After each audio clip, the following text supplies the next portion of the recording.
Greetings, Earthlings. Back with you on the radio dial. I wish I could say on the radio dial, but it's not really that. It's more like on the button, the tap icon. Oh well. I was actually just getting a bunch of phone calls earlier, and it comes up as spam risk. And I feel really bad if somebody's name is Spam Risk. Here's this guy named Spam Risk just calling everybody, and he's just trying to talk to people, and no one's answering his call. So that's kind of sad, isn't it? Poor Mr. Risk. Or Mrs. Risk. Could be Mrs. Risk. Mrs. Spam Risk. They'll get to talk to someone. Someone will pick up. One of these days, someone will pick up. They won't just keep getting blocked. Their call's blocked. Today is a good chance to get off of life's hamster wheel for the show and dig in. Really plant those feet on the ground and feel the earth move under your feet. The sky's not going to come tumbling down. Don't worry about it. We ain't no Chicken Little here. I'm stoked to see my buddy Eric Wagner here. This is an in-person outdoors show today.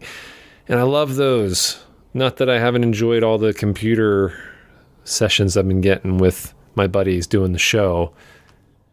I just love to be outside. It's a great chance. If I've been cooped up in my lair too much, then I know for a fact that during the show I will be outside under the big blue up there, up in the sky. Big solid blue. I'm actually looking at it right now. It's just so wild that it can be this. It's just blue. What's the deal with that? Oh, if you think too hard, your brain's gonna pop. Oh boy. Your brain gets constipated and has to let some air out. Anyway, I am happy to announce the beginning of the show. And I want you all to join along in the song of welcoming my friend and now yours, Eric Wagner.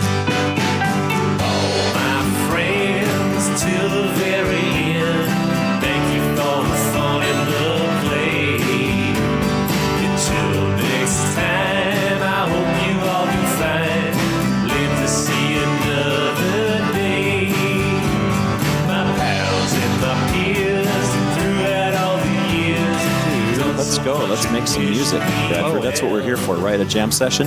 Look how many house sparrows have showed up. We're not saying sparrow. We're saying swallow. We're saying swallows. How cliff many swallows, of course. Cliff swallows are beautiful birds. If you ever encountered a cliff swallow. Cliff swallows are amazing. Yeah, I love cliff swallows. Forked tail, I believe. Come whistling past you. Yeah. Yeah, just like that. Swallows. I'm happy that we're making this work here. We had some, I had some technical difficulties. I don't want to clump you into that. No. I had technical difficulties. No problem at all. I think it was more of there was something more than what was the surface challenges. This felt like there was something underlying that was holding it up. Circumstantial difficulties? Yeah, or even spiritual. Spiritual difficulties. Yeah. Did you feel that? The winds moving through the birds began to gather in the trees around us. Yeah, they did. They started swarming. It was kind of like a little Hitchcockian. Very Hitchcockian. Yeah, it's complicated. Putting a podcast together, people think you can just sit down and start talking. Yeah, but no. There's a lot of prep that goes in to there's missteps, there's turns, there's pivots, there's some leapfrogging. A few piggybacks that we eventually get to this point where we have a pretty solid smooth move. Yeah, not even be a Maytag over there. Is that a Maytag? That's, I think, an Admiral. fucking a admirals. rear admiral washing machine hooked to gray water, so it comes out. Hey, fantastic! Smooth. The water flows well. The water flows. The gray waters. Get those drops in the ground. Is that up for people to listen to somewhere? Season brings the fever down.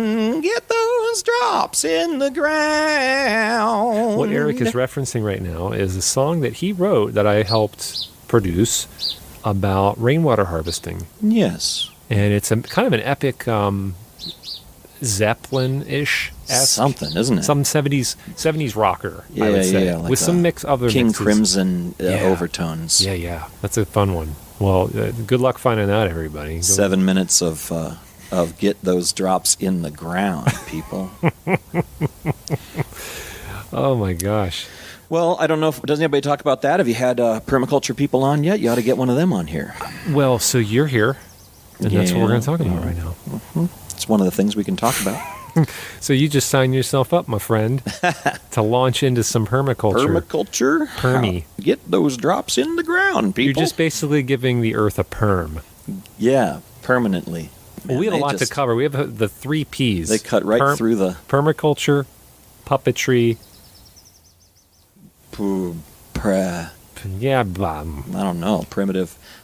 I did come here with an agenda. Agenda. What are we calling the agenda? Well, I can't go to the agenda quite yet because I do want to dip into permaculture for a minute. I'd love to hear about permaculture. And so people that know that are more interested in permaculture, this is a really big town for that. I'd say Tucson, Arizona, and your work with permaculture has been pretty extensive.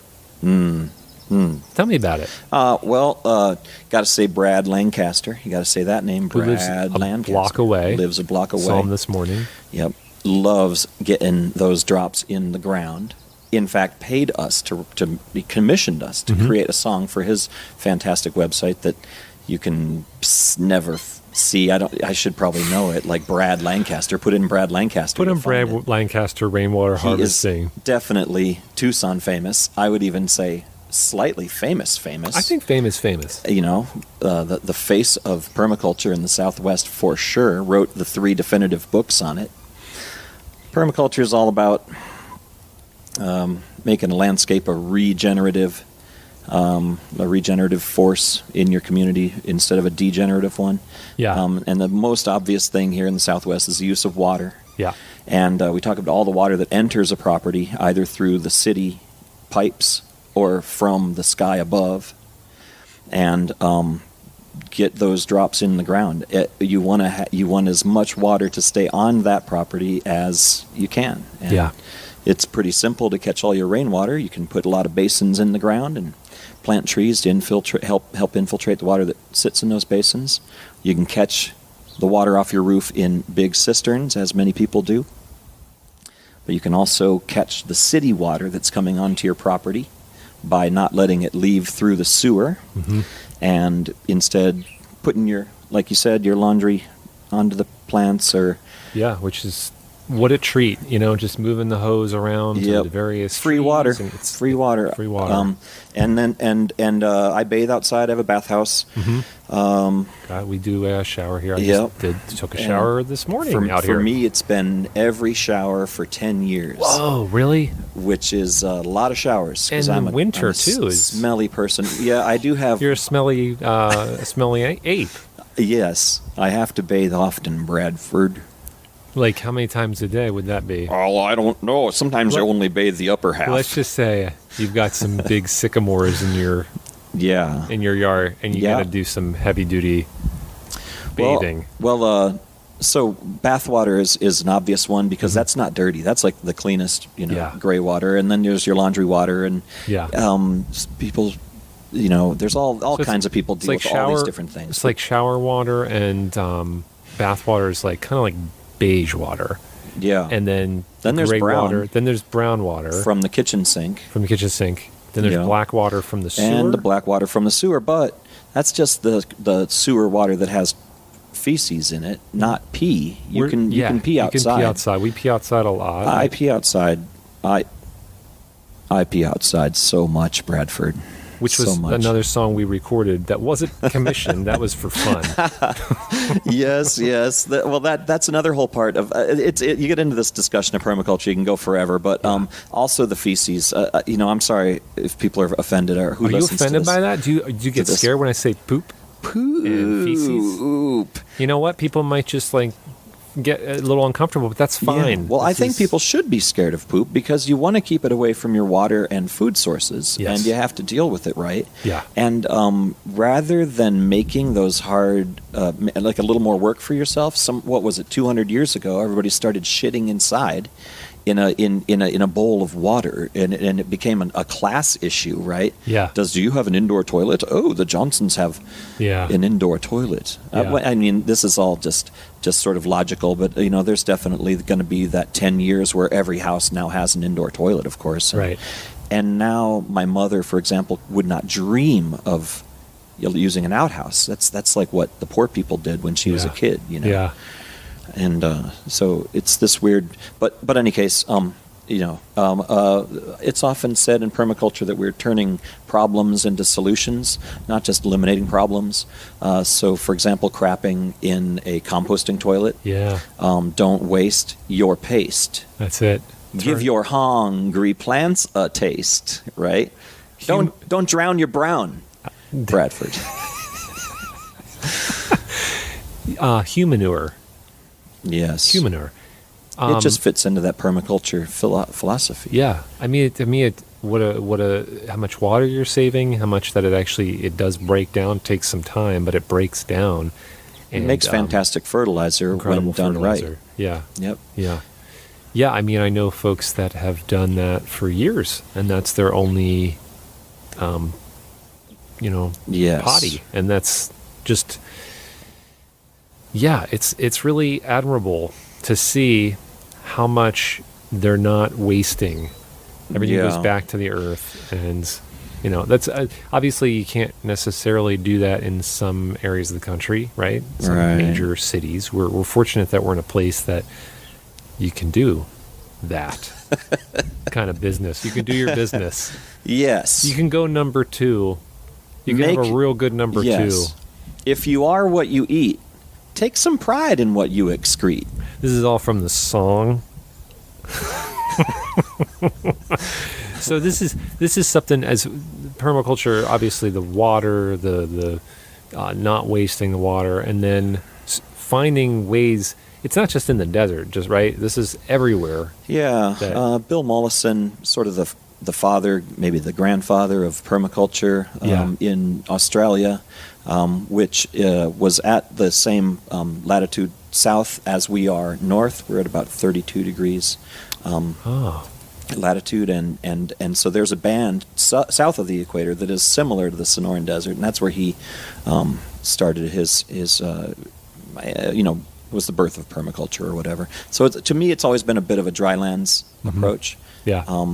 There are a lot of techniques people would use if it was a really wet place, like you have to mitigate extra water. You get too much water on your property, and and for us, we want to catch every drop and put it in these giant cisterns and save it for a month later. Yeah.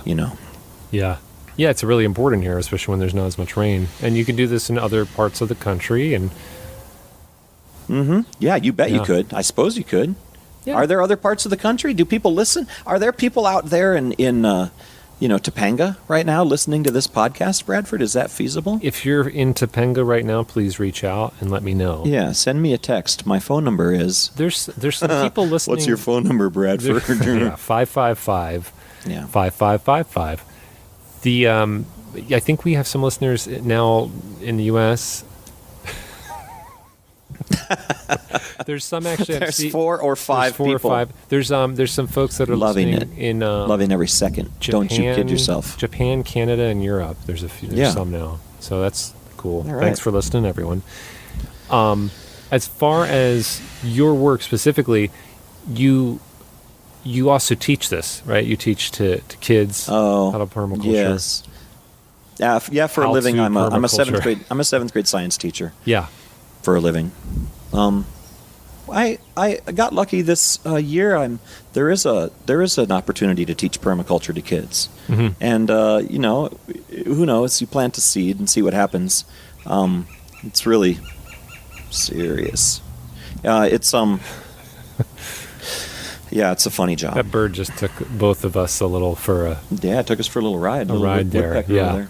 it's up there. Maybe he has something to chime in and say. Maybe Some squawk casting. Total squat casting. Let me pull some up here. This is actually what. Remember, I said that I would talk about permaculture for a minute, but that I had something else in mind. Yeah, you had something else. You're pulling out your scroll right now. Yes, my scroll. Well, what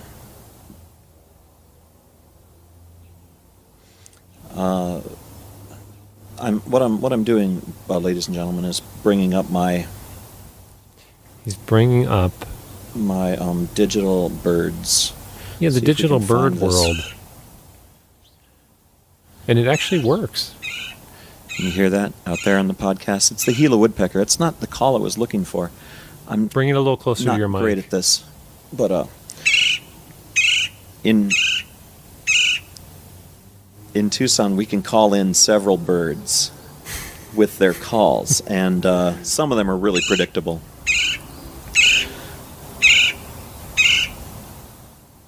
Especially when I'm listening for them. That was a woodpecker that came. I don't think it was a Gila woodpecker though. Yeah. And I do this with my students all the time. We go out, we sit in a little circle, and we try and call in vermilion flycatchers. Dude. Some birders are out there. If any true birders are listening, this is sort of frowned upon to go out in there and mess with nature in such a way. Yeah. But I feel like sitting in a circle with a bunch of 7th graders and being able to bring a bird in, and the vermilion flycatcher is a beautiful bird. Red, of course, vermilion colored bird. Yeah. How long have you been in Tucson? Came here in 1985. Really? Bradford, yep. Wow. That's a long time. Yeah, I was a junior in high school. I was 5. Yep. Those were the good old days, Bradford. Being 5? Yeah, or just running around. 1985? Whatever age you are in 1985 was the good old days. So grim. Yeah. It was a hard time, the 80s. Was it harder then, or is it harder now? Are the 80s harder now than they were then?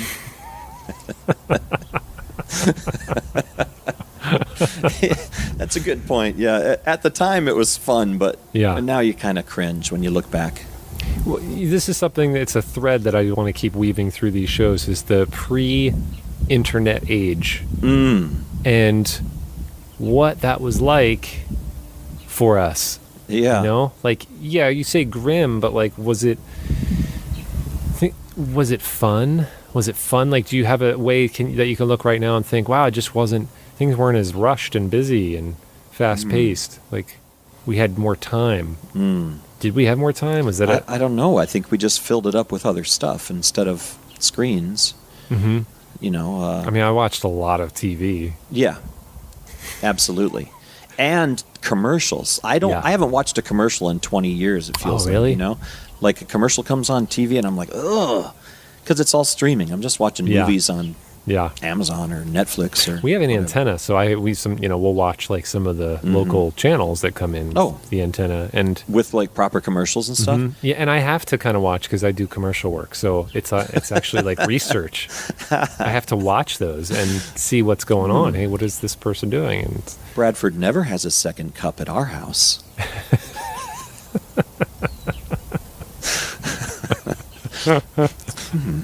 I like when the voiceovers, that was probably a 70s thing. They're just showing the woman looking thoughtful, and you can hear her talking. Yeah, and you get it. Oh, we're hearing her inner dialogue. Yes, real quiet. It's usually real quiet and just contemplative.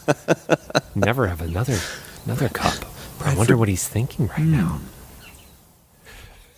Look at this sweet little hummingbird. Yeah, we got some hummingbird action going on. A lot very bird heavy right now. It is. It's the vernal equinox, obviously. Yeah. On the vernal equinox, it's going to get bird heavy and grass soothing. And very grass laden. Yes, the grass. Green grass. The beautiful green grass. I noticed this luscious lawn of green grass when I came here. It's a lush patch. And I was dazzled by it. Yeah. Of course, in permaculture, we're supposed to frown on the use of grass. Sure. But, Bradford. we use a lot of gray water Frown on to this. water this grass. Oh, okay. Hey. So you came here in 85, and I got here in 2003. I had visited a few times. Mm-hmm. And Who brought you here? Did we know? Was it like Dimitri and those guys you knew? Dimitri and those guys. Uh-huh. Mm-hmm. Yeah. And so that was the first time, like, I'm going to come visit and give it a try and see what it's like. And I loved it. I fell in love. Whole different landscape, whole different world. Felt like you were on Mars, really, Uh-huh. It was awesome. And it was so different, So I'm even wondering, what was it like in the 80s being here, Yeah. What was your feeling of in the Tucson in the 80s? Well, I was 15 or 14. Actually, I have no idea how old I was. 15, I think, when we got here. So I was just tagging along with my parents. There wasn't a lot of I'm going to go out and go to Gates Pass and check out the Sonoran Desert and fall in love with it or whatever. And I was just super pissed when I arrived here. It was all about me and where I was coming from. And I actually hated coming here because I loved where we were leaving. Where was it? Oh, God.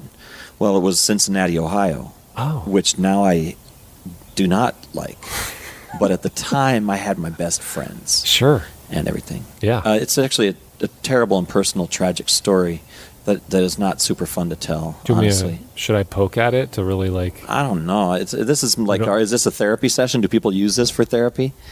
Yeah. Or do they just expound? Is it expound? Is it? It's expounding. You don't have to do. No, I don't feel like going therapy on it. But when I got here, Yeah. I didn't care about it. I didn't want to be here. But then I discovered rock climbing. Yeah. And the mountains, and especially the Santa Catalina Mountains, and canyoneering, going off trail, finding little swimming holes. And I was doing that in high school here, like 87. And that really kind of saved me in a way, because I was very angry and unhappy young man. Yeah. And my parents, I thought my parents were super lame, and I just wanted to be so far away from them, and Yeah. So leaving the nest was lucky for me. I found rock climbing and the Santa Catalinas, strangely. Yeah. But I don't want to talk about that either, really. We should bring a list in Sorry, Bradford. of topics, stuff we don't want to talk about. And That's nice of you. I feel like interviewing Eric Wagner. Yeah. But who gives a fuck? There's the F word again. Sorry. Sorry, Bradford. Someone's got a dirty mouth. I'm sorry. I do have a potty mouth No, it's fine. You can do it. at times. I've just been aware. For me, I've been, trying not to, curse as much, because I think it's just fucking awful to be cursing so much. You're right, Bradford. Can't believe that it's Sorry. just kind of shitty to Bradford. be so profane. Sorry. I apologize to all the young listeners. You know what, Bradford? If you can't think of the right word, maybe you're just not intelligent enough. People who use profanity, Yeah. they just don't have the intelligence to think of the right words. And instead of saying, who gives an F, like I said, I could have said, who cares? Right. Who cares? I could just talk about myself all day, but who cares? Yeah. See, doesn't that sound nicer? It sounds sweet. It actually sounds a little Canadian now. Yeah, well, I'm kind of You trying kinda- to channeling a little bit of my youth. Canadian, yeah, because you were near the Great Lakes. I was Up there. born and raised basically in Minnesota. Look, see, I'm circling back. Minnesota, around baby. Oh to my mine God. for some of this terrible story. Minnesota. I don't want to do that. We don't want to do that. From 70 Minnesota. to 80, what Yeah. a beautiful place to be. That's kind of like my childhood. Do people have idealistic Yeah. childhoods that they didn't ever actually have, but they feel like maybe that was so much better, it used to be better? Yeah, yeah. That's- What was so good about that? Oh, snow drifts and Snow. snow fights, and Yeah, we had cross country skis, and me Yeah. and my brother were adventurers. There were woods yeah, and stuff. It wasn't like, it was kind of like when subdivisions were just being invented, and we lived in this little house that had aluminum siding and a basement, yeah. and it kind of looked like all the other little houses, and then there were woods out back. And that's nice. fill up with 4 feet of snow and be terrifying, and the school would be canceled. Yeah. And we'd go sledding and Yeah. Oh, that's great. Yeah, I love that stuff. Are you from Pennsylvania, Bradford? Jersey, but we sledded. We were sledding, and just so much fun. Yeah, all that. Even though we didn't have a ton of hills, like there's some spots we'd go and you're just going down a little hill. It's like that. Oh, what a great time. Yeah. People say, I think it's like what you said before the internet, and adults, old people get accused of saying like, "Oh, we used to go outside. You used to be outside all the time." But that's what I wanted to come and talk about, was being outside. Yeah. Yeah. And about a fundamental need in our like genetic code for certain things. And I don't know, not an anthropologist, or I would hope that someone would hear this and know more about what I'm talking about. But like an ancestral memory, things that are all humans have to go crap. All humans have a desire to reproduce and like make love or whatever, and we need food and water and shelter, and they call that Maslow's hierarchy of needs in the education system. Yeah. And that if that's not being met, you're like animal needs, maybe minus the reproduction, but like food, shelter, love and comfort and stuff. Then it's no use trying to teach somebody algebra. Yeah. Because they're in this like sort of like a heightened like a survival space. Yeah. But like we were talking about with the permaculture, crapping in drinking water. The water in your toilet is treated to the same standard as the water coming out of the faucet. Right. It's not like you got 2 pipes coming into your house. That's all drinking water, and you're crapping in drinking water, which like you don't do. A dog won't do that. You put some drinking water in its backyard, it's not going to go crap in its drinking water. Unless it's a real bad dog. I don't know. Like what? And I think that tweaks your mind to do stupid shit that makes no sense. Bad dog. So there's this ancestral memory. Do you think there is? Yeah. Oh, yeah. Absolutely. I do. I think that and this came up kind of earlier on in one of the earlier shows I did, where I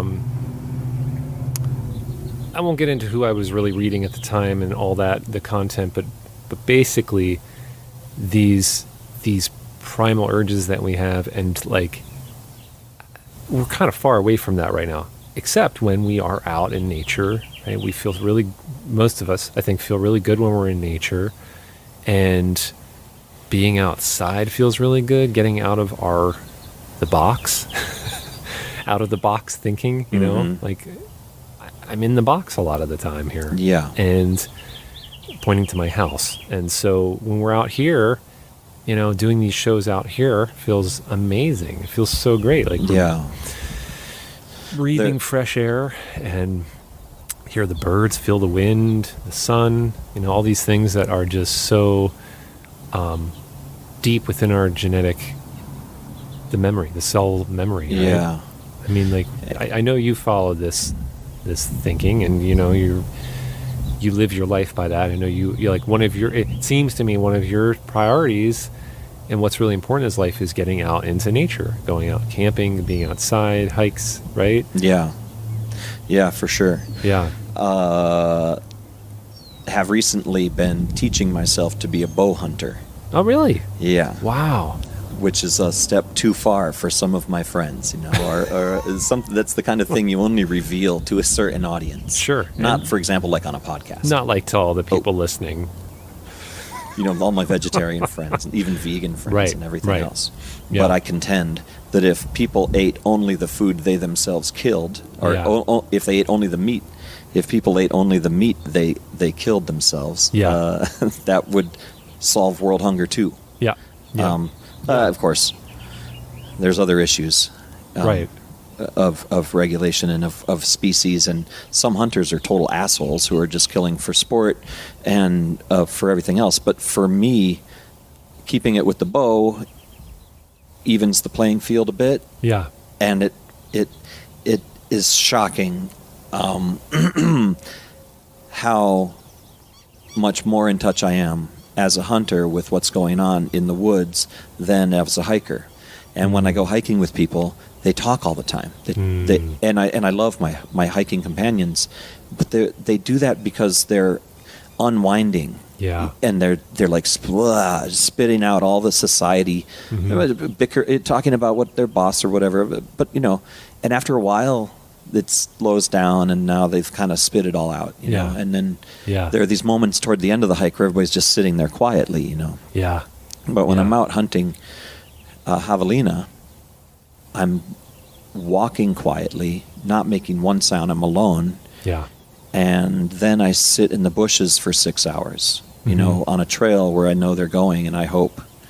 And that has been crazy. It's a silent meditation that, you know, I think you're into meditation. Many of our friends are, 3-year silence type folks. Yeah, right. There's some bigger, dedicated individuals, friends.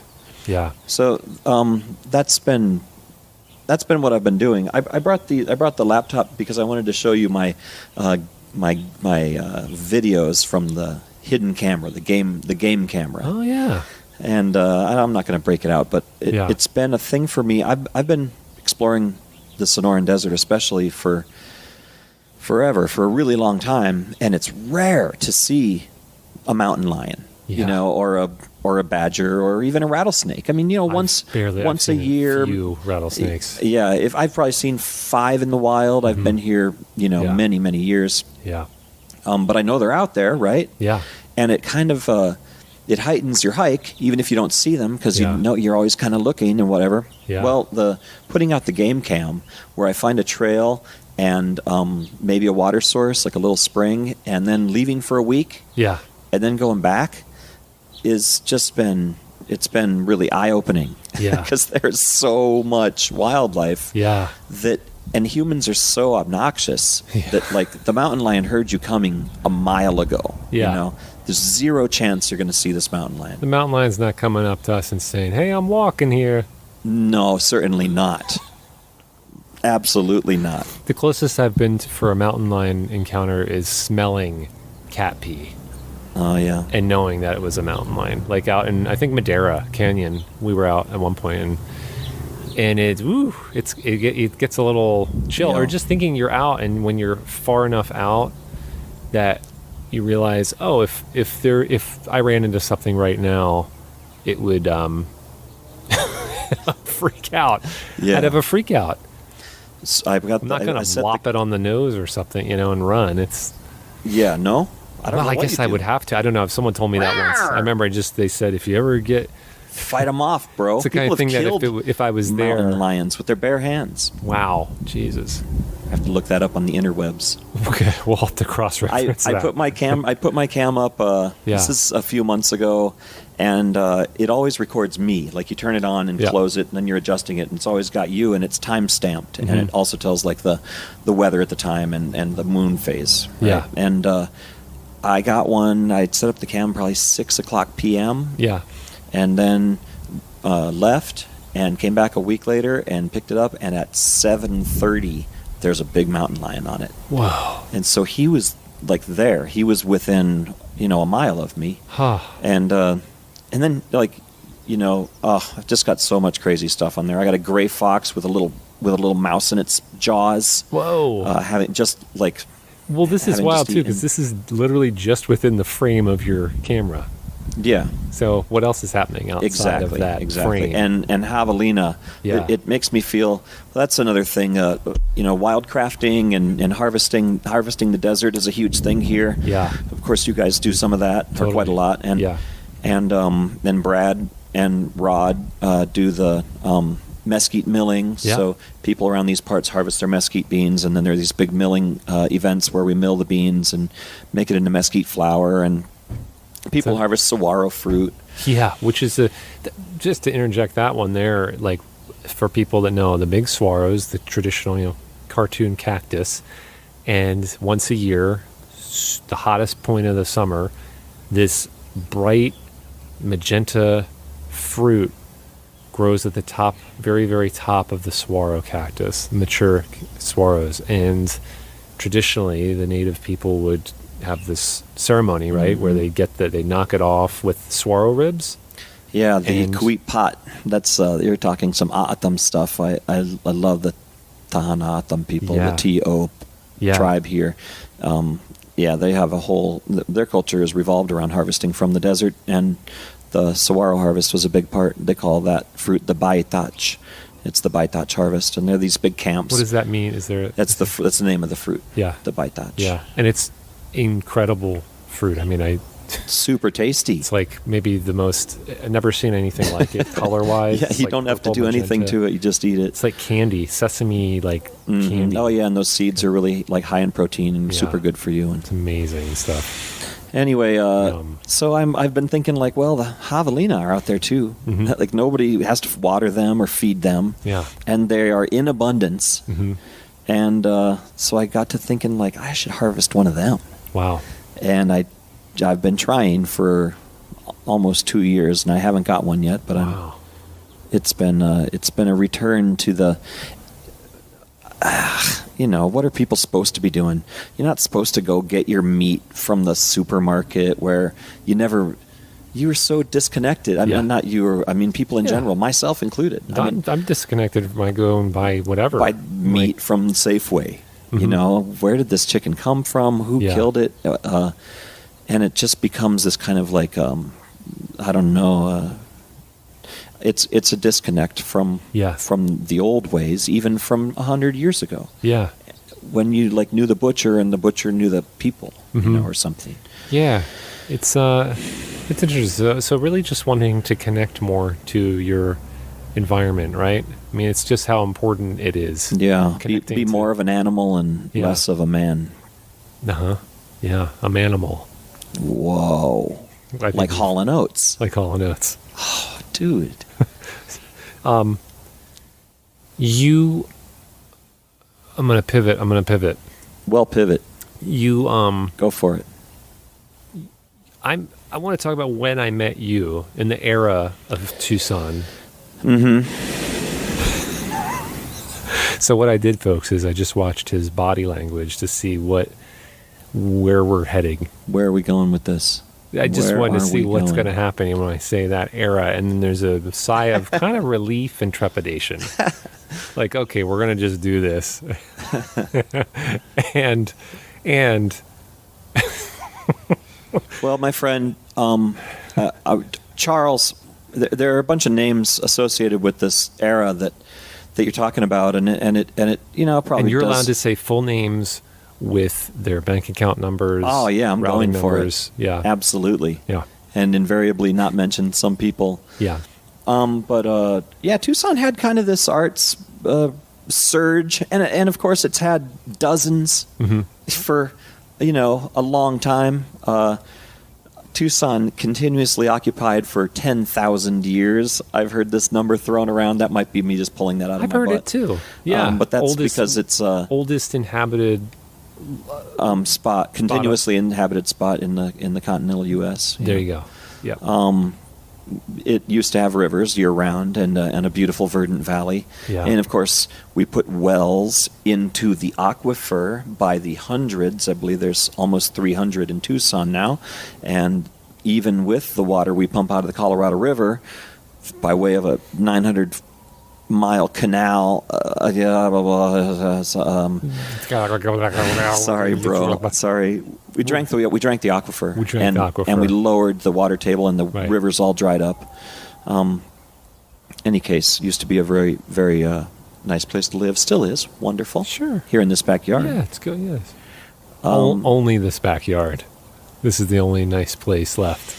Mexican people, Indians, Yeah. chicken scratch. Yeah. The arts here, Yeah. it's very, it's tempting to be white centric, and we start talking about Puppet Works and stuff like. Sure. Well, there's also 50 awesome mariachi bands in Yes. the South Side, and banda Yeah. bands and quises, and it's really a Mexican town that the white people are still kind of interlopers in. Sorry. All to the point of the All Souls procession and the Yeah. Tucson Puppet Works. Bradford, what happened was I got out of high school in 1987. Yeah. And then just real quick, were you here when they filmed Revenge of the Nerds? I believe I was. No, it's 85, I think. Okay. All right, I think I was here, but I wasn't tapped in. Okay. At that time, the arts were awesome. There are punk rockers that would love to talk to you about the 80s punk scene in Tucson, right? Yeah, we're going to. We're going to do that down the road. DPC. Yes. And Steve I, you should have him sitting here. And then there's a ton of people who know way more about this shit than I do. Yeah. And I wasn't even tapped into that scene at all. My scene was 3 or 4 years after high school. I was fucking around partying with these guys. Sorry about the F word. I'd go down to the U of A. I wasn't a student. I would just go down there and play hacky sack. Yeah. I mean, it's and I met these guys, Charles Swanson, Alan Riley. Yeah. Ended up meeting Matt Cotton. And they were all like, freaks and artists and stuff, and people were doing various weird things. And then, it's just kind of like wild parties, but with a real artistic twist and stuff. And a lot of people were in bands. I was in a band called Torque, Torque. What kind of band was it? It was like white funk. It was like Torque. Devo meets Primus. That's great. I don't know. Great. We were all right. I have some cassette tapes. They're not any good. My buddies, Peter Schnittman, Alex Cooper. Yeah. 19, 20. Any case, one day I went to this party and, there was puppets there. And I loved puppets through middle school and like early high school. Yeah. A little too late, I was still like doing puppets as a like sophomore in high school, Yeah. It's kind of time to stop. There. What? Seriously? Gila Woodpecker. Oh, he's a little delayed from the call. I know, right? A little delayed, buddy. You missed you missed your chance. I'm like, he missed his chance to puppets. talk. I jumped in with these guys and we just started doing puppets at this party. Everybody's drunk, and then there's just like a puppet. It's silly, It's not silly, man. It's so silly. fun. And, it is silly. Yeah, it's silly. But you're making it's not. It's fun and silly. I think by like the third time, the 3 guys that loved puppets were getting together to do this. so ridiculous, man. Well, Charles recently said to me, Charles Swanson said, it was like an extended childhood. Like nobody was ready to be an adult yet. Yeah, well, Tucson's kind of like a Never Land. Yeah. Well. And there's also this like very immature dream that you're going to make it. You're going to get picked up by Comedy Central. Yeah. And you're going to it's going to be your thing, man. Yeah. And you're fucking good at it, and people think you're funny and everything. Yeah. And then 10 years later, you didn't, or it doesn't, and you're kind of sick of paying the rent on the warehouse, and you are also starting to think about having kids and stuff. But in the interim of those 10 years, yeah, good times. Good times. You had there was when I first came to visit the second time, I guess I came on Congress Street. There was the Puppet Church, and it was Sunday mornings. Yes. Tucson Puppet Works. Tucson Puppet Works. TPW. Gaggle of folks would hold Brett, Boyce. Mm-hmm. There we go. Cricket. Yeah. Jimmy the Cricket. Yep. Dennis. Yes. Dennis the Red. Dennis Eustace. And so everybody would go down, and it was kind of like a Christopher Hogrelius. Mm-hmm. I'm trying to think of every person that was involved. Sarah Cotton. Yeah. And Diana Daly, my ex-wife, was involved. A lot of people kind of came and went and contributed, and I jumped in with these guys at a party, and then it happened like a couple other times, and then somebody wanted to hire us for something. Yeah. And then it was like, whoa, wait, what? They want to pay us to do this? Oh, all right. Well, let's do a thing, right? And so we put our money together, and we got this space, and it was so cheap. It was across the street from the Grill. Just Grill. 24-hour diner downtown, when downtown was just a blown out, like There wasn't much going on. Escape downtown. from a New York zone. Yeah. Across the street from Grill is Tucson Puppet Works. Yeah. Which is only open when there's a show on, although there are people always there. Right. Right. So it's not open, but if you have somebody's cell phone number, we'll let you in, and then we all go in the basement and, make puppets And other stuff. together. Yeah. Yeah. And Matt used the front as a gallery space, and Right. that front space, this is a crazy space. It's still there, actually. Nobody ever uses the space. It's 111 Congress. It's still like no one's in I go there. and look in there. It's one of those places where right off the sidewalk, it's a busy downtown street. And right off the sidewalk, there's a little like entryway where you're walking maybe 10 feet off the sidewalk with windows on both sides. Yeah. You know what I mean? Yeah. Like a display window, but kind of like an old department store kind of Yes. vibe. And one time we put two guys in like rabbit costumes, and one was like a squirrel, like a giant animal costume, and we tore up shredded newspaper, and we filled up those things like knee deep with shredded newspaper, and then we just put the guys in there, and they curl up. You just kind of curl up in the corner and like take a nap, and people are walking by. This is during one of the downtown Saturday nights. Yeah. Get a scoop light in there, Yeah. for warmth. Yeah. And and people come. It's not open, but you can watch You can watch the show. the show. The show Yeah. of them curled up in Classic. their cedar chips. Many outrageous things happen. Puppet church every Sunday. That went on for a couple of years, I guess. I mean, we did many puppet churches, and it was family friendly. Like we would Yes. just find spiritual stories or inspiring stories or folk tales or any kind of uplifting stories in general. Yeah. And put them together. Very traditional, like Muppet style, called with your arm up inside the puppet, moving its mouth. Yeah. Nothing too shishi. And then so the kid-friendly shows, and then there was adult shows. Indeed. Many levels of adult depravity. Adult puppets. I don't know if what kind of an audience we have here. We have the audience that wants to hear this. Whatever audience. What? Are they diving for the off button right now on this podcast? Don't change the channel. Before he says the words puppet porn. Too late. I saw some. The point is, though, I saw some of these adult shows, and it's not like it's all in. I was going to say good taste, but maybe it's not. Maybe it's not good taste, but it's not like it's not just obvious. Like this is so God, silly. it's stupid. It's really So ridiculous. Smart. It's smart, silly, Wry and humor. whatever. Yeah, but it's smart. It was very smart humor and really well done. Down home puppet making. I mean, you guys Yep. made everything. Yeah, in the classic tradition, we did fancy ourselves proper puppet troupe. You were.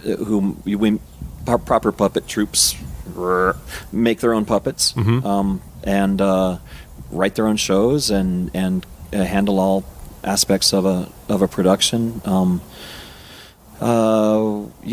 I don't know. There's all kinds of puppetry. During those years, we met many puppeteers from all over the U.S. Who would travel through Tucson. Yeah, and they would. When they came through, they would perform at our. And you guys would go up a space. lot to like Prescott and Indeed. Tsunami Festival and, and traveled Phoenix. all around Arizona. In Phoenix is Phoenix, the Great Puppet Arizona Church. the Great Arizona Puppet. It's an old Mormon church Great Arizona Puppet converted Theater. into a Yeah. puppet theater. GAPT, GAPT. GAPT. Great people and really established in Yeah. the puppet community. Yeah. I should know like the name of the big festival, but I don't. But we were invited to go up to the big, U.S. Puppetry conference and stuff. When I got to town, I started. I loved it all. I loved everything that was happening. It was like I had never seen anything like this. There was some in Philadelphia, some puppetry that was going on, and when I got here, it was like. I want to also just say it was a huge part, and you're being a little modest. Tucson Puppet Works was an enormous part of the art scene and Tucson at the time. There was a central hub there, and Bicus and Puppet Works, Flom Chen, all these other artists too that are just surrounding in this right and Citizens Warehouse and Yeah, it was a physical hub because Yes. there were several buildings kind of together, and definitely an artistic hub. Yeah. And we all performed and intermingled. There were bands like Molehill and Molehill Dimitri Orchestra, and, Golden Boots. Yeah, and there was it's another part of trying to be a classic puppet troupe, that the music is really important, especially in Eastern cultures. There's like an orchestra that sets up, that kind of plays the soundtrack Jimmy as Carr. the puppets go. Yeah. And we had this big Haji yellow Banjovi. organ. Yep. Great people all. And, it's really, it's a throwback. It's pre-screen entertainment. Yeah. When you got a guy with a cowboy hat sitting on a stool next to the puppet stage and he says, "Howdy, folks, I'm Cowboy Carl. Y'all go out and buy my cereal now." And then plays a couple of little ditties, and then the puppets come up and say, "Hey, Cowboy Carl. Oh, hey, Jeffrey Giraffe. How's everything going with you guys out there on the savannah today?" And away we go. Like, I can watch that stuff all day long. Me too. I love it. This, and like you said, the for Muppetry, that was the Henson style. This was very much in alignment with that, and it was like that for me was also, and a lot of people I know was. We lived and breathed that, from Sesame Street, the Muppets, Fraggle Rock. These were like the big things that influenced our childhoods. There's a reason too. There's something disarming and like sweet about it. And I used to analyze it quite a lot, because the puppet can say things I can't say, and whether that's profane or profound, or it just means more coming from a little squeaky bear, than it does if I'm like trying to say something or whatever. And also, as we quickly learned, actually took us about a year to learn, they shouldn't talk, they should act. You show, don't tell. This one's mean because he treats the other one bad. And then everybody starts hating him because he treats everyone bad, and now you can do bad things to him. I was fortunate to be a part of a bunch of those shows, playing music. Indeed. When I first started to come in as Lemon Man and become. Yes. You have it. I know you're gonna. I want you to tell the story because it's good. I'm gonna prime it because it'll be easier that way rather than you landing it out of the blue. So one of the first shows I was going to perform music with Puppet Works, it was kind of one of the first, and I remember I called and left a message on the landline at the Puppet Works studio. Yes. Saying that, and at the time I think you flaked out. You flaked on us so hard. I totally flaked on you, hard flake. Oh, we needed you for that kid's birthday party up in the foothills, Bradford. Big flake, and I remember what are we going to do now? I left. I went to the hot springs. And I left a message saying that I really just can't make it. I'm so sorry. My alkaline levels are low, and I need to go away for the weekend. Yes. I have to get out of town. You needed some alkaline replenishment. So what Eric did was he took that recording from that the cassette, really, that was on the answering machine. Then you made a puppet of Lemon Man and played the recording. As with the puppet. Yeah, you became a part of the show whether you liked it or not. Exactly. And the object of derision. If those walls could talk, I wish I could have. Yeah. Oh, man, if they could. But I had a lot of good times after that when I did commit. We had I remember just playing a lot of really awesome shows and writing things Kitty with in you. a corner? Just don't get me started. Forget about it. Kitty in the corner. Kitty in the corner is forever etched in my mind. Why don't you want to be my friend? Kitty, it's not the end. Yeah, that's right. Kitty in the corner sleeps for seconds, minutes, hours, days. Kitty in the corner sleeps for weeks, months, years, decades, and till the end of the world. Oh, man. That actually is not a dry eye in the house, bro. But I remember doing some fun shows and traveling with you guys and really getting to know you, and the rapid humor and speed of jokes was astounding. Just riffing and improv. I mean, it was because honestly, there wasn't a lot scripted. There were guidelines on the show and the structure, but you had a lot. Other than I was like, if I was playing music, I'd play music, but it was.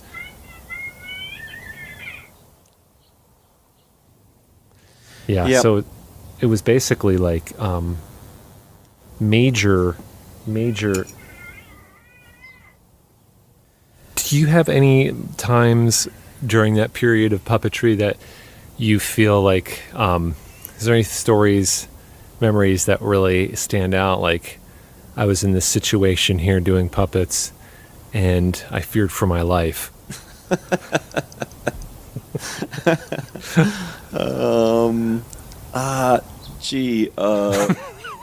Well, occasionally during shows with Flam Chen, Yeah. or occasionally backing up Flam Chen. Flam Chen is a fire performance troupe Yeah. of some renown from Tucson, Arizona. Super intense professional fire performance troupe. Yeah. Like for the last 30 years. It's Yeah. crazy. Crazy how They're long. they're awesome. Yeah, and we would sometimes get called upon to open for them. Matt Cotton loved at that time and sort of specialized in making big head puppets. His puppet company was called Big Head Puppet Company, and he made these giant backpack puppets. Which of course people associate with parades, and we have the All Souls procession in town here, the sort of a Day of the Dead parade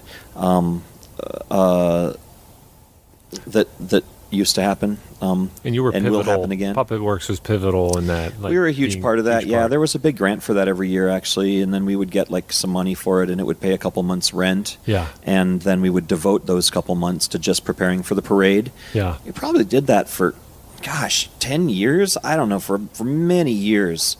And we had free mask making and puppet making workshops. People could show up 2 nights a week and just roll up their sleeves and make puppets and make masks for the All Souls procession, which swelled quickly to 20,000 participants or something crazy. I don't know where it's at now. Wow. Flam Chen still totally runs it and makes it happen every year. Puppet Works sort of when Puppet Works dissolved, it kind of was hard to keep being a presence in that. Yeah. And Yeah. ODK, you were saying about risking your life. So in that, sometimes you're in a giant papier-mâché puppet around open flame.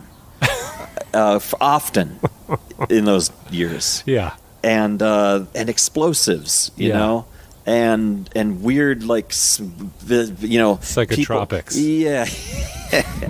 People dressed as insects spinning chains with fiery balls on the ends of them. I mean, And you're in a completely combustible outfit. Did a puppet ever catch on fire with someone in it? I think so, yes. No, I think it was probably intentional. Mm-hmm. Like, we built these 2 wicks into this giant puppet. Oh shit, it's now the whole puppet's on fire. Yeah. But luckily it's still 8 feet above my head. Right. I have some time here to act, to pretend this is all part of the... Stop, drop, and all roll. part of the game. Not at all. Stop, drop, and roll one up and smoke it. Remember when weed was illegal? When you and then also, like, because I feel like I've talked to him, when I've spoken with Matt, and I hear these stories about out in the downtown, because Tucson is a college town, so you get a lot of frat dudes, and the frat sorora. Yeah.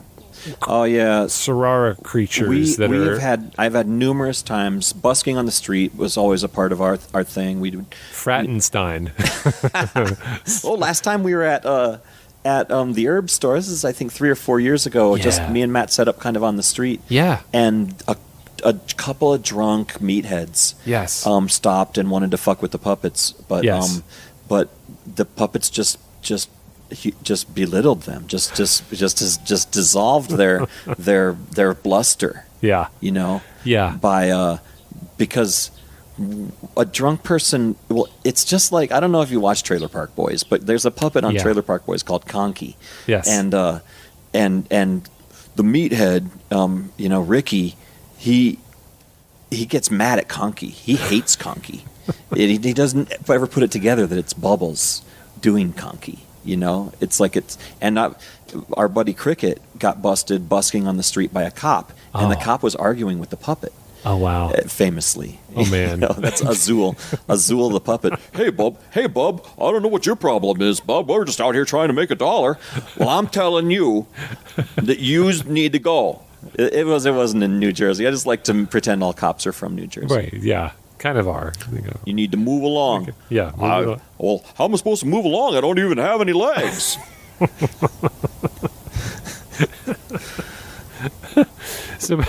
So there was always but there was the puppets can diffuse things. That's the thing. They're the great neutralizer.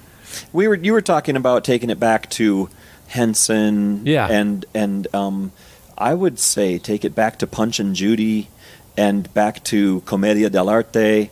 Like take it back to the 1500s. Yeah. Because there was always this like, and even in the day, there's this weird stuff about Punch and Judy, which was that Punch spoke with a swazzle. He has this weird thing in his mouth, so you can't really understand him. Yeah. But he's like shouting down the king and saying stuff that would like that you could never stand as a person and say the stuff that Mr. Punch is saying. Mm-hmm. And the bottler was always a part of Punch and Judy shows, and that was just a straight guy standing there. And he introduces the fantastic Mr. Punch, and he acts as that bridge from the audience to a human to puppetry. Like, if that guy's interacting with the puppet, it must be real, Yeah. And then you get like, Shirley, what was Lamb Chop and, hey, look at... Punch and Judy, right? Is that what we're talking about? Yeah. And we didn't just stop and then restart here. Oops. It's been 7 days. It's even been said that the King's sterling, the coinage, would be pounded flat to make the swazzle. I made my own swazzle. We got commissioned by some Brits to create an authentic Punch and Judy show. Punch and Judy, famous puppets, of course. Yeah. Horrible storyline, but much like I don't know, what would you say? Like maybe like classical music. Like the story is the story. You don't make up stories. Yeah. You don't like make up new Punch stories. You have to do it. You do it the way it's written, right? And or so we wanted to do, and it's written horribly. It's like some 1600s, misogyny and sexism and violence and infanticide. I mean, it's just grim stuff. And it used to be played for kids, right? Out in the streets crazy. Wow. of Britain, and for hundreds of years. Anyway, so we built an authentic Punch and Judy, which means we made our own swazzles. I found out, online or somewhere, how to make a swazzle, which is this device that goes in the back of your throat that makes your voice really squeaky, but also extraordinarily loud. Because in the days before amplification, the puppeteer needed to be able to be heard in the way back. So he's like, we're just being horribly loud. And Punch, anyway, has got this shrill voice. The swazzles are made out of 2 strips of silver.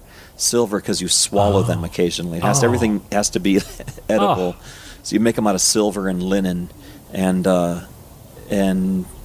they used to pound out the king's silver to make the swazzles, which is a further affront to the crown. And you can dive deep into your literary analysis, using the king's silver to project the voice of the dissenter. Yeah. The bottler was there, traditionally drunk. It became like a funny thing, like, oh, look how drunk the bottler is. He's drunk because he has a bottle. He's called the bottler because he has a bottle. And bottling, it was like going around and getting money. There are all these tropes that continue even today in comedy, and that were a large part of slapstick. That was the original. Laurel and Hardy. Was that the original Punch and Judy? Was like the original slapstick? Yeah, in fact, Mr. Punch. Slapstick. We said the word slapstick, and that was the stick Punch slapped Judy with. So slapstick originated from Punch and Judy. That's right, the term and the device. And the device, because it makes a slap when you slap someone. We never had a proper slapstick, actually. We just used a little mesquite stick. Oh. There's a lot of Mr. Punch bashing people. Yeah, you bet there was. And then after we built that for these Brits, they actually wanted it for Boxing Day, which is some kind of British holiday. I could never quite figure out what Boxing Day was about. Yeah. It's like the day before or after Christmas or something. Yeah. Anyway, and so we did Boxing, this. is it like I'm boxing the presents? Yeah, I'm not sure. I actually never thought of that. Is it You know maybe what? it's boxing the presents? You're taking me down a rabbit hole here, bro. Well, no, we won't even go down there. Well, that was just a little prairie dog puddle. Let me dive a little deeper just for a second, Okay. because oh my God, I don't know if this is ethical to talk about. It's so many years ago. These folks hire us, these Brits, to come up to the foothills and do an authentic Punch and Judy. Mm-hmm. And when they call us with this proposal, like many months before, we're like, well, you mean authentic Punch and Judy? And they knew exactly what they were getting into. Yeah. And they wanted us to. We were like, we don't have punch puppets, and we only do shows with puppets we build. And they're like, no, it's fine. We'll pay you to build the puppets, and you get to keep them too. They didn't. What? So, but the way Matt Cotton makes these puppets, and we still have the Punch and Judy set. They are beautiful. Matt's gorgeous, an exquisite puppet maker. Yeah, Yes. and they're in a special suitcase tucked away. In any case, Mr. Punch, a whole part of this is his beautiful nose. He goes on and on about how beautiful his nose is. Judy talks about his nose and strokes his nose, and it's this big bulbous red nose because, of course, he's a drunk, a wife-beating drunk. Well, we're doing this show for all these rich folks up in the foothills, and in the front row is an old woman who has a large bandage on her nose, like she's recently had some nose surgery. But we couldn't very well change the show right then. I mean, and so, it was like, that was a little weird. That was a weird moment. And it's always weird to be the hired help. Yeah. Especially when you're the hired entertainment.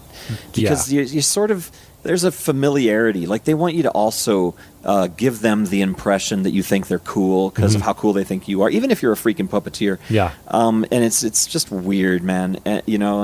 And then you do everything, and you get your $600, and you split it up between 3 guys, and you pay the puppet rent, and now. But luckily, what we got out of that was a punch show, and we did that Punch and Judy show over and over again at Ren fairs. We would do it, and we got hired to do a few New Year's Eves downtown Tucson, and then it was like a bunch of drunk hipsters who are really into the show. Those can be very fun. We have done bar shows where everyone's talking over you. That's not as fun. Never as fun. But when everyone's like, because there's actually a call and response with Punch and Judy.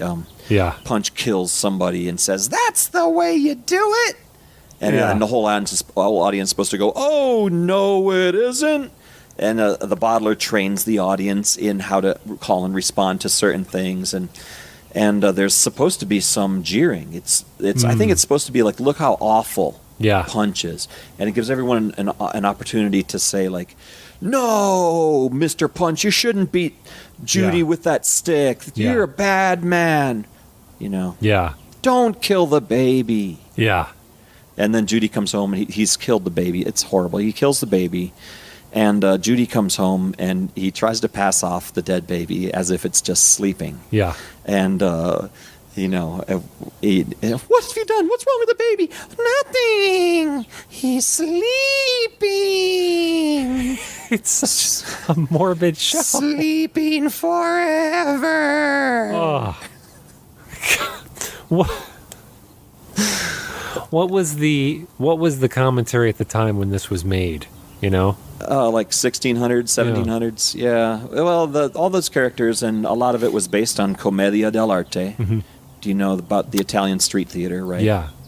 And just like the Commedia, they had a pulcinello. They had a punch with a thing on his back and a big red nose. And all of those characters in Commedia are kind of like the archetypes, the comedic, even the dramatic archetypes. There's the fat glutton rich man and the lascivious woman and all these the perpetuation of the worst and basest stereotypes. Yeah. And there's actually this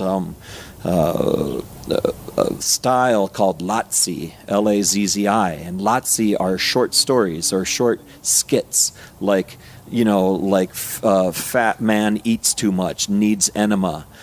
Doctor shows up, administers enema. Yeah. Enema squirts on the town idiot. Yeah. Ha ha ha. End. Scene. Jeez. Classics. Classics. Oh my gosh. Anyway, it was punches like that. You know, you have your sticks and everything. Yeah. Puppetry. And when you were eventually, there was kind of a disbanding of the Tucson Puppet Works. People went their separate ways. People it was kind of like the way I saw it was like the Beatles for puppets. You all had this mega group, and then everybody went on their own solo career. Yeah, especially Matt got his own studio, and no bad blood whatsoever. No, not at all. People just kind of grew up. We kind of gave up on ever making a living at this, and fell in love in some cases, and had children in some cases, and then it was like, get a real job, go back to college, and I love making puppet shows, still do. Matt had a studio called Puppets Among Us for probably an additional 8 or 10 years, even.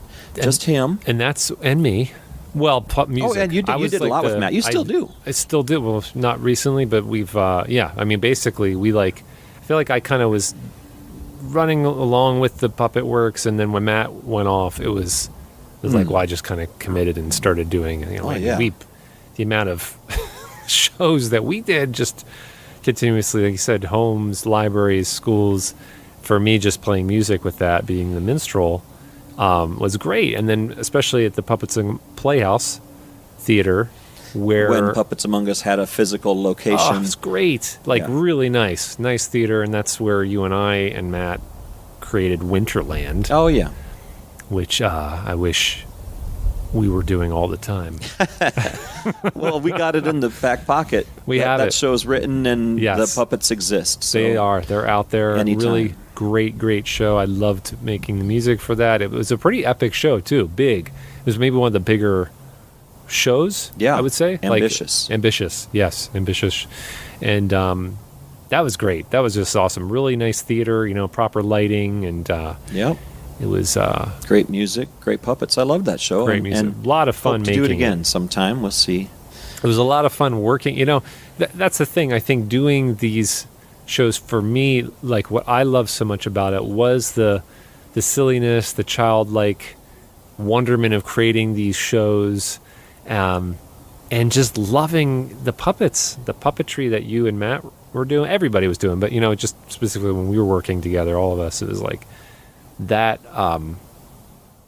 just riffing and then coming up with these jokes, and it's awesome. Yeah.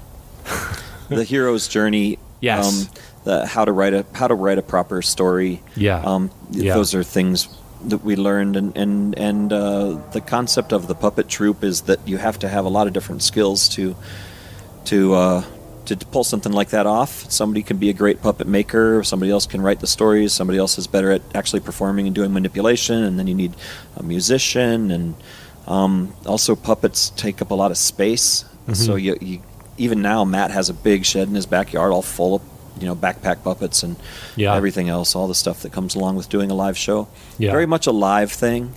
Yes. I guess, puppets have sure been pulled off in Hollywood and on TV, but for us, it was always about the live show. Yeah. Yeah, just amazing. The energy of that, the joy.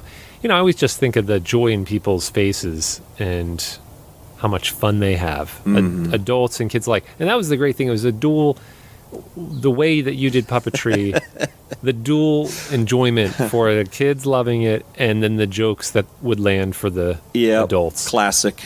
Yeah. Yeah. That is quite a feat to take on, I think, and make it work. And you did that. Fun. We did it for a long time. Yeah. But, it's fine. I don't know what I expected to get out of it. I think I was just living in the moment and having fun. Mm-hmm. And, there was a lot of, wishing it would be more lucrative or somehow that I could do this. But I don't know, man. I guess, that's a classic tale. Eventually you gotta be realistic. Do you? Do we have to be realistic? I don't know. I got bills and stuff, everybody's got bills. Everybody's got bills. Everybody's got beaks. Everybody's got claws. Everybody's got web feet. Everybody's got web feet. Yeah, it's true. It's money doesn't grow on trees. No, but trees are made into money. That's profound. Fuck, right? That is profound. Again. Hey, and not profane. Remember the ancestral memory concept? I did a little research. Let me just run a couple things by you. Yeah. Humans, as far as like anything at remotely hominid, 6 million years on the planet. Yeah. That's sort of a gray number, but generally around 6 million years. Humans that had language, Homo sapiens sapiens, language and art is 60,000 years ago. And as these numbers float around a bit. Okay. Only in the last, how many years have we had these screens? Yeah. How many years have we been pooping inside? Mm-hmm. How many years have we been disconnected from our food sources? Right. That answer is not much. 100 years, maybe. Mm-hmm.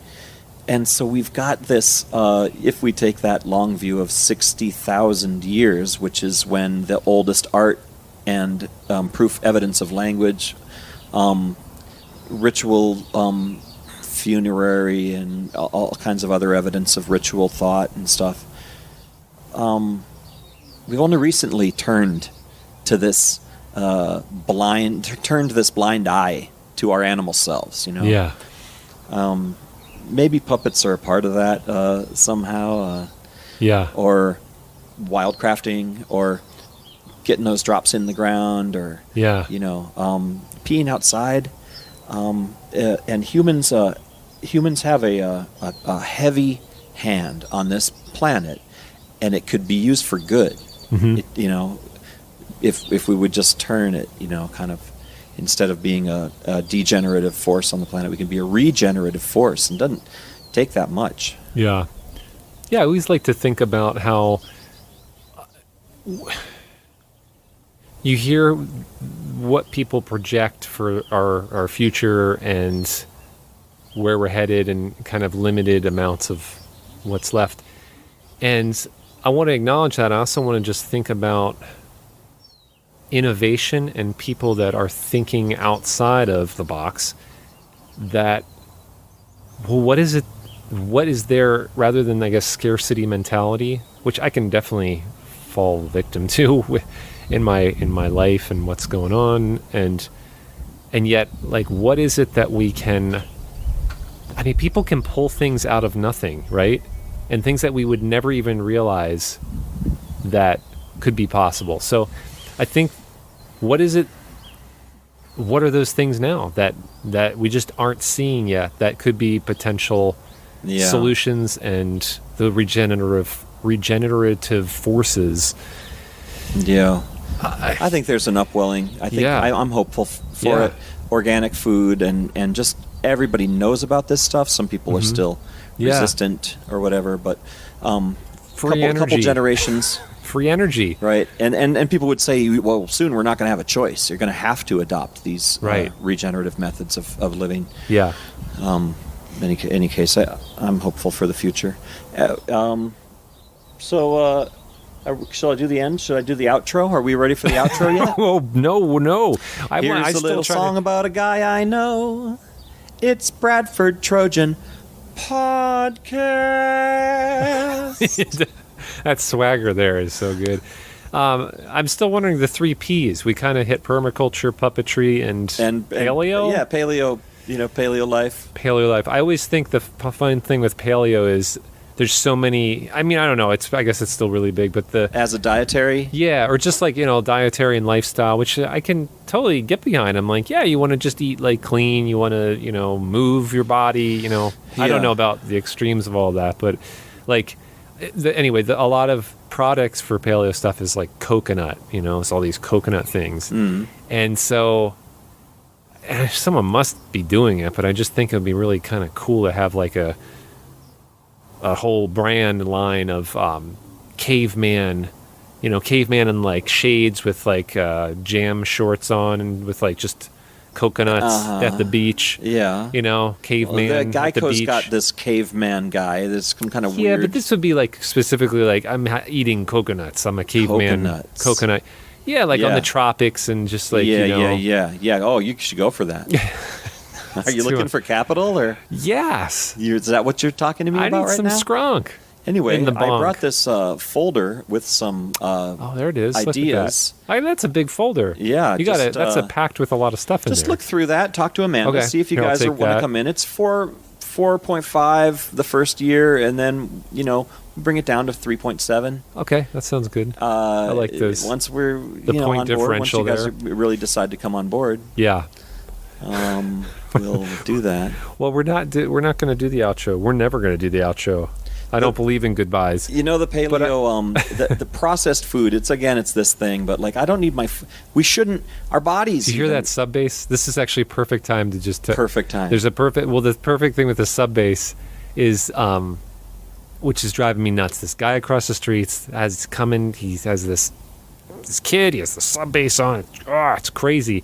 And that thump, it shakes the whole house. Oh, that's so rude. Huh? So I actually learned that the reason it's actually so aggravating is that it's reminiscent of large predators right from our ancestors thumping the ground, dinosaurs, whatever, that you'd feel the reverberation in it. It's actually scary. So I am terrified of that kid's car in the sub bass. I don't like sub bass. I would actually be fine to say that we should eliminate sub bass Really? for good, How are you going or to? maybe a certain decibel range of sub bass. We just like cut out a certain. What about your just kick drum? You're not going to let yourself. Well, again, it you're would not have to gonna be step on the kick just drum a anymore. certain amount of sub bass is acceptable. But you were saying before I went into the sub bass Tyrannosaurus Rex. You were talking about something. Oh, nothing important. It was something about saying goodbye in the outro. Yeah. What I was going to say was, here's a little song about a guy I know. No, we already heard that. Bradford Trojan. Scratch that. Bradford's show brought to you today by Tucson Herb Store. By Menon. By Menon. Worth. Well, it sure has been fun talking to you here, Bradford. has I hope been you get fun. something useful out of this. You know how I love the sound of my own voice. Did you get something useful out of it? I don't know. Did I? I don't know. What do I get out of Wait, this? don't stop anything. Are you stopping something? No, I'm just looking at it, Bradford. Bradford. Let me ask this. What's something next in store? Something you want to plug? Oh, I actually have a question before that. I'm sorry. Yes, Bradford. I got something before that. Yes. I have a question, which is, there's two. Aww. What is? Do you have a favorite toy growing up? Favorite toy? One of your favorite toys. One of my favorite toys? Probably Lincoln Logs. Lincoln Bradford. Logs. I did enjoy my Lincoln Logs. Mm-hmm. Came in a big tin barrel. Yeah. You know? They were awesome. Lincoln Logs. Lincoln Logs. Mm-hmm. Yeah. Next question. That was so fast. Nothing else. We're just gonna get just the facts. That's it. That's all I wanna say. Favorite movie of all time. Favorite movie of all time? Gosh. I don't know that one. Well, I used gosh. to answer Brazil. Oh, yeah. Bum bum Sure. bum bum bum bum bum bum bum. Do do do do do do do. And It's we're time- back. Oh, you just had to edit it's that. You time went the for- whole Brazil theme It's song time there. I had for to come back in. Bradford's podcast to end. Is that your Is that it? That's the answer? I don't know. It's as good as any other answer. As I it could gets. say. I quite enjoy the movie Bad Batch. Bad Batch. I've never seen that. Oh, you need to see Bad Batch. Okay. And you might hate me after you watch it, and then you might feel uneasy for some time. Okay. But eventually, I believe that you also will say that Bad Batch is one of your favorite movies. Yeah. Interesting. Wow. Yeah, because Okay. you'll hate it. I hated this movie. I saw it. My sweetheart introduced me. Yeah. My sweetheart, Andrea. She has her own name. Yeah. Andrea is her name. And she introduced me to this movie. And I was shocked and horrified and deeply affected. Yeah. Like a Francis Bacon painting. Mhm. You know, like, Yeah. ugh. Yeah. But then you have to look back because it's like, ugh. Yeah. Yeah, it was as ugh as I thought it was. And then you're like, God, how can a painting make me feel so ugh? Yeah. Anyway, that's what this movie will do for you. Interesting. Okay. I got to carve out some time for that one on my own. Indeed. Yeah. Is there anything else, though, that you want to plug or you'd like to? No. Look for us at the next Hessian session. Okay. All right. That's Right. more of a personal plug. But That is for you just and between me. you and I plug. Yes. But for maybe, well, here's something you can plug. What do I plug? Well, huh? What should I plug? I think you could plug, plug your Permaculture business? pipes and get outside to get the water flowing Get outside. those drops in What the about ground. what about plugging go out to nature? Yeah. Get you should out do to that. nature, get ionized, non-ionized, Yep. Go out and negative preferably, ionized, get in the forest, get near a huge waterfall. part of my life was taking people into the woods, and I Yeah. got certified and recertified in taking people out into the woods. Wanted to be a mountain guide for many years, and kind of was. Yeah. And so I say that because what I'm going to say is not what you would normally hear, but go by yourself. Yeah. You know, go Yeah. off trail. Yep. And go sit somewhere where you can't see any evidence of man, by which I mean you don't want a city view or power lines, and sit there for an hour without saying a word. I recommend that. There you have it. That is your task, should you choose to accept, and I believe you should. Eric Wagner, it's been awesome having you here. Thanks so much, man. Thank you, Bradford. Here's a little song about a guy I know. And we're done. It's Bradford Trojan Podcast. See you, buddy. What a hoot it was to be with my friend Wagdog on spraying outside. And that's all the bird references. A lot of Birdford. That's me. And a happy spring wherever you are, even though you won't get this till a few days after spring. I'm happy to welcome it in with you and enjoy the sweet songs of spring coming at you. Yeah. So I just want to really mention what a super great guy Eric Wagner is, and a talented musician, puppeteer, permaculturist, teacher. Very, very funny guy. I can always count on and expect a good laugh when I see Eric. And we go way back. I mean, he's one of the first guys I met coming to Tucson, which is really cool. And as we were talking about, I got to kind of be involved and around during this time of the puppeteering in Tucson Puppet Works. And I continued on after with Matt Cotton. And lots of fun. A lot of fun times. I love puppetry, and good puppetry, I'd say, because I have seen some I'm not super keen on, but the stuff that is really, really witty and well made, it's perfect. I mean, we were talking a few folks recently how much we loved watching the Muppets on Sunday nights. I remember at dinner, it was like Sunday night Muppet hour. It was just always such a blast. So I don't know what else there is to say. I'm going to have to plug my Patreon. You can check that out in the show notes if you'd like some bonus features and other little tidbits coming at you in your... if you need more stuff to put into your brain... if there's not enough content and things out there in the world, and you somehow need more, then just don't look no further. I'll provide you with that. I'll give you what you need. What are you craving? Cravings. I will bring that to you. Yeah, I can't wait to keep doing this. And I hope you can't wait. And your answer is, I can't wait for you to do more. Which I will. I will do it.